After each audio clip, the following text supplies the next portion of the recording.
BNP ক্ষমতায় যেতে নয়, দেশে স্থিতিশীলতা ফেরাতে নির্বাচন জরুরি বলে মন্তব্য করেছেন বিএনপির মহাসচিব মির্জা ফখরুল ইসলাম আলমগীর।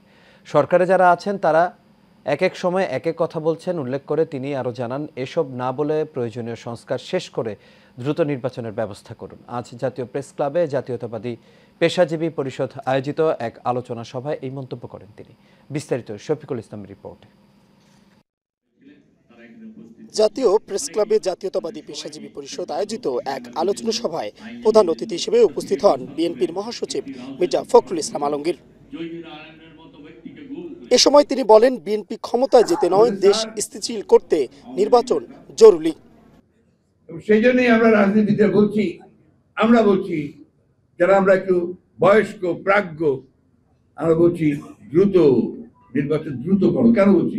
বিএনপি ক্ষমতা যাওয়ার জন্য নয়, আমরা বলছি নির্বাচনটা দ্রুত না হলে এই সমস্যাগুলো বাড়বে, অন্যান্য সমস্যা বাড়বে। এখন আপনার যারা গণতন্ত্রকে ধ্বংস করতে চায়, বাংলাদেশের আপনার যে স্টেবিলিটি নষ্ট করতে চায়, তারা মাথা চারা দিন। রাষ্ট্র সংস্কারের জন্য বিএনপির ৩১ দফাই যথেষ্ট দাবি করে তিনি বলেন, আমরা অবশ্যই সংস্কার চাই, কিন্তু সেটা যেন অবশ্যই যৌক্তিক সময়ের মধ্যে হয়। যতবারই আপনারা বলেন যে আমরা শুধু নির্বাচন করি, আর নির্বাচন করছি তো জাতির স্বার্থে, বিএনপির স্বার্থে তো করছি না।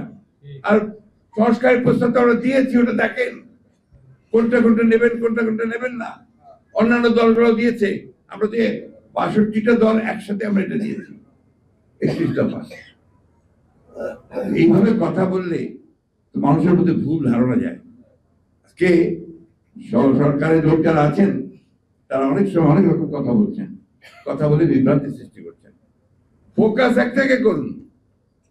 সেই ফোকাসটা হচ্ছে ইলেকশন কমিশনকে ঠিক করে, প্রশাসনকে ঠিক করে, বিচার ব্যবস্থাকে ঠিক করে নির্বাচনের দিকে যান।